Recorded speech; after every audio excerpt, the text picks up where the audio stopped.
बिस्मिल्लाहिर्रहमानिर्रहीम। मेरा नाम मोहम्मद नदीम है। मैं इंस्पेक्टर लीगल हूँ और इधर पीटीएस फ़ारुखाबाद में मैं बतौर लॉ इंस्ट्रक्टर तैनात हूँ।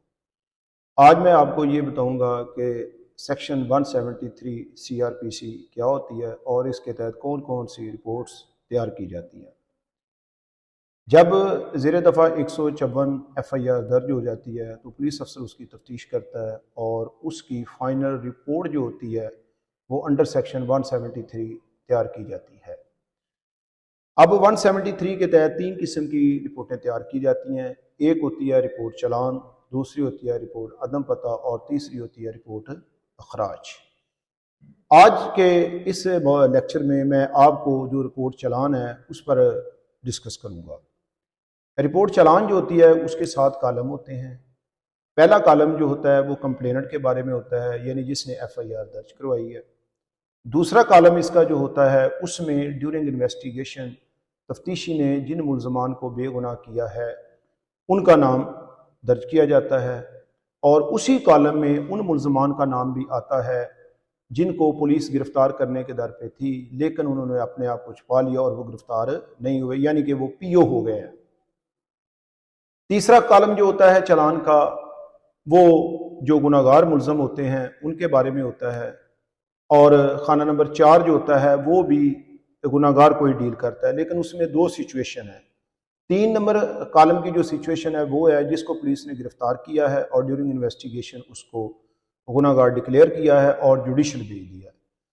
चलान का कॉलम नंबर 4 जो है वो भी गुनाहगार मुल्ज़म के बारे में है। वो उस मुल्ज़म के बारे में है जिसने इंटरम बेल करवा ली है और उसकी शामिल तफ्तीश हुआ लेकिन अपनी बेगुनाही साबित ना कर सका और बाद में उसकी इंटरम बेल जो है वो कन्फर्म हो गई है।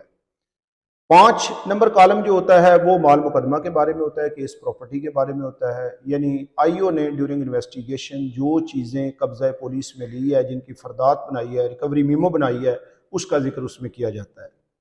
कॉलम नंबर 6 जो होता है चलान का, उसमें गवाहान होते हैं, फिर जिसको हम कह सकते हैं कि फरिस्त गवाहान। उसमें मुद्दई उसके जो गवाह हैं, अगर कोई मेडिकल रिपोर्ट है तो वो डॉक्टर साहब हैं या जिसने तफ्तीश की है तफ्तीशी ने, वो सारे गवाह। और कॉलम नंबर 4 जो है 7 जो होता है उसमें मुख्तसर हालात होते हैं, पूरे मुकदमे का जो है वो खुलासा होता है। तो इस तरह हमने चलान के 7 कॉलम यहाँ पे डिस्कस किए हैं। तो अब इनको मैं तकसीम करता हूँ 3 हिस्सों में। पहला हिस्सा जो है इस कॉलम चलान का, जो पहला हिस्सा है वो कंप्लेनेंट के बारे में है। कॉलम नंबर 2, 3 और 4 ये मुल्ज़मान के मुतल्लिक है।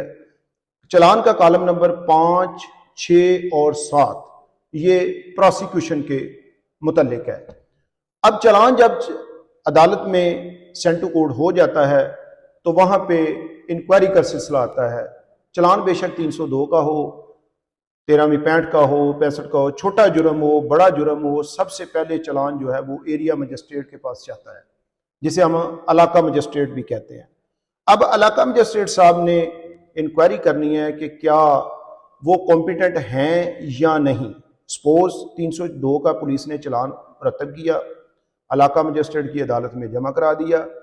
अब जज साहब उसकी कॉग्निजेंस तो लेंगे क्योंकि वो एरिया मजिस्ट्रेट है, लेकिन वो उस जुर्म का ट्रायल करने के लिए कॉम्पिटेंट नहीं है, तो लिहाजा वो उस चलान को जो है वो सेशन कोर्ट में अपना ऑर्डर लिखवा के वहाँ पे भेज देंगे, क्योंकि वो उसकी ट्राइएबल बाय द मजिस्ट्रेट नहीं है। तो आज के मेरे लेक्चर के बाद आपको तकरीबन पता चल गया होगा कि चलान के कितने कॉलम होते हैं और कौन सा कॉलम किसके बारे में डील करता है। मुद्दई के बारे में कौन सा कॉलम डील करता है, मुल्ज़मान के बारे में कौन से कॉलम्स डील करते हैं और प्रोसिक्यूशन के बारे में कौन से कॉलम डील करते हैं।